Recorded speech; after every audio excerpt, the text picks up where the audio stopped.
Hey guys, thanks for tuning in to another video on ForgottenWeapons.com. I'm Ian McCollum, and this is a fully functional reproduction of the shotgun from Halo, the M90.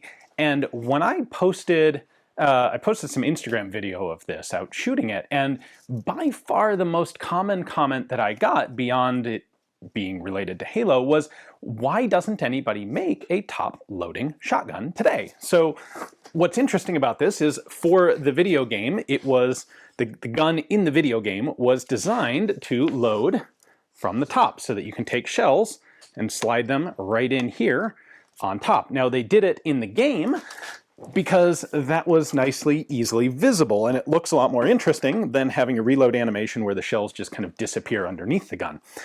But it does beg the question of, like, loading on the top there, it's much easier to watch the shells go in. They don't, like, if you fumble something, it's less likely to fall out on the ground because it's sitting already in the receiver. So why don't we do that? It's kind of an interesting question. In order to answer this question, I think we should start by looking at the beginning of repeating firearms that had tubular magazines. And so that's basically going to be lever action rifles. The volcanics are a little earlier than this, but basically the same concept.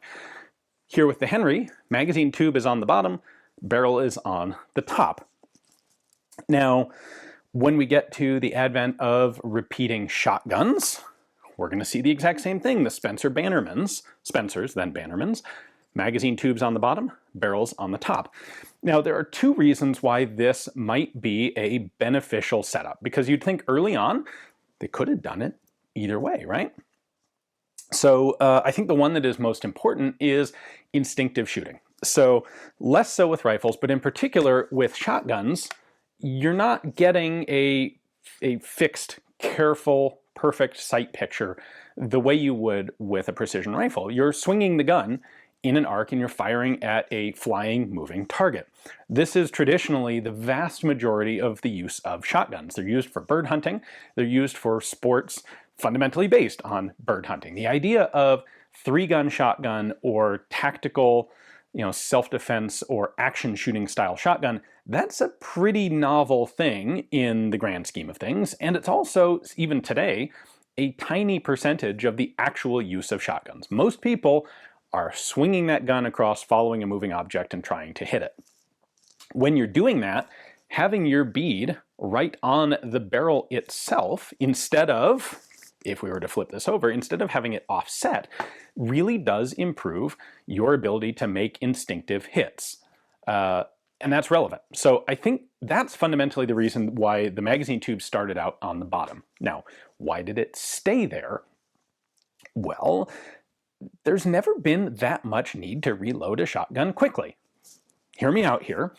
Historically speaking, again, you're using shotguns primarily for bird hunting or sport. Those things all have built-in restrictions on the number of shells that you can have in the gun. So, like, clay pigeons don't require speed reloads. It has literally no impact on the outcome of the sport. Hunting, it's really pretty scarce when you would need to speed reload a shotgun in a hunting scenario. And frankly, in a self-defense scenario, one of the big draws of shotguns has always been their really substantial stopping power, their terminal ballistic effect of a load of double-aught buckshot. You don't generally need more than one. Now, do you want to train to only get one and then throw the gun down? No, of course not.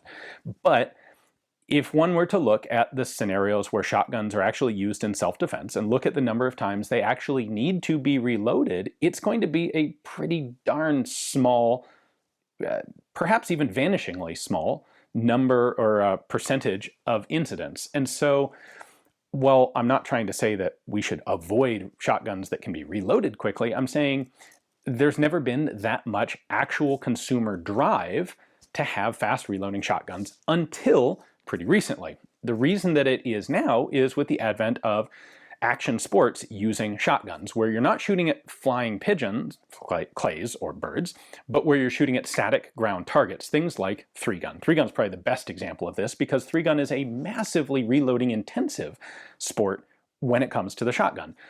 Like, It's all about how quickly can you shoot the pistol, how accurately can you shoot the rifle, and how fast can you reload your shotgun, because every single stage, often speaking, is going to use more than a full tube of shotgun ammo. So that's where people start getting really interested in how can we have a faster reloading shotgun.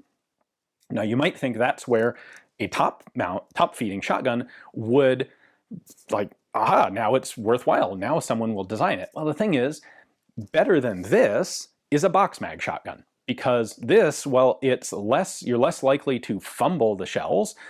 You're still loading them one at a time into a tube, or 2 or 4 at a time if you're really good, but you're not doing 5 or 8 in a magazine all at once. So the people who are particularly concerned and willing to get shotguns that aren't the exact standard thing that's been really perfected over 100+ years, those people are going to be buying magazine-fed shotguns, which are going to do the reloading thing better than this can. So that's where we've seen the development really move to. Instead of trying to iterate a better tube-fed shotgun, people jump straight to a better solution overall, because the tube is not an ideal solution for reloading in any case. And so I really thought, when I started looking into this question, I assumed that there would be some really obvious fundamental reason why top-feeding shotguns would be a bad thing.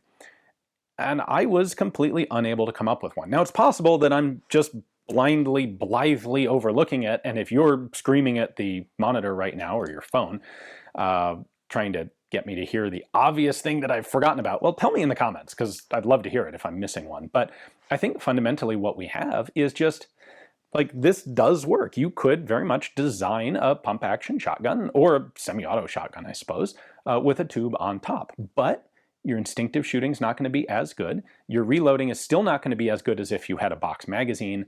And so how many people are really going to move to your brand new shotgun design? You're going to have to prove that it's better. When you come out with something that's unorthodox like that, it can't just be okay. It has to be essentially as good as every other option, or better.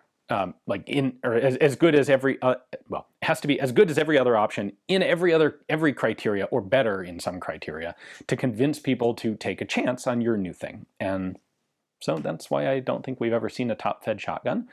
Will we ever? I don't know. It's possible. The US firearms market is no longer one that is driven entirely by strict need. There are a lot of people out there who buy a lot of guns just because they're neat. And so maybe there is enough demand, or enough potential interest at this point, to justify someone designing a top-fed shotgun just because it's neat.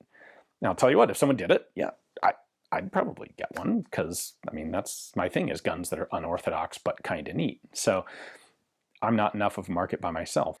So that there is my answer to why we don't have top-fed shotguns.